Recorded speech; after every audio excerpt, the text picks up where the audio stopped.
தமிழை வணங்கி அறியாமையை சுருக்கி அறிவை பெருக்கி நாளைய சூரியனை போல் ஒளி வீச காத்திருக்கும் என் இளம் மாணவ மாணவிகளை வணங்கி வருங்கால தூண்களே எதிர்கால சிங்கங்களே புத்தமுது மலர்களே முத்து ரத்தினங்களே உங்கள் அத்துணை பேரையும் என் சிறந்தாழ்வி வணங்கி பேச போகிறேன். என் தலைப்பில் இறங்கி என் சிற்றறிவை வைத்து எண்ணி பார்க்கிறேன் எதிர்காலம் எப்படி இருக்கும் என்று.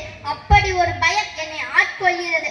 சரியோ தவறோ சிலவற்றை உங்கள் முன் என் எண்ண ஓட்டத்தினை எடுத்து வைக்கிறேன். மாண்டோசா நிறுவனத்தால் மரபணு மாற்றப்பட்டது.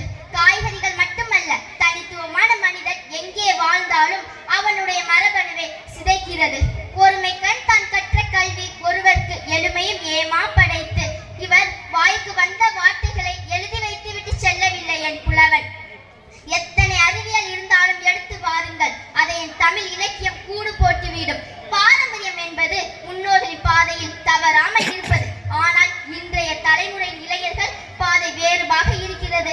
இன்றே இப்படி என்றால் எதிர்காலம் என்னுடைய தலைமுறை எவ்வாறு இருக்கும் என்று நினைத்து பார்க்கவே பயமாகவும் சங்கடமாகவும் இருக்கிறது. பகுத்தறிவு என்ற ஆரம்பறிவை அனைவரும் சிறப்பாக பயன்படுத்துவதில்லை. ஏனோ இந்த தலைமுறை என்று நான் நினைக்கிறேன். இந்த தலைமுறையை எத்தனை இலகுகளாக சிறைப்படுத்தி வைத்திருக்கின்றனர்.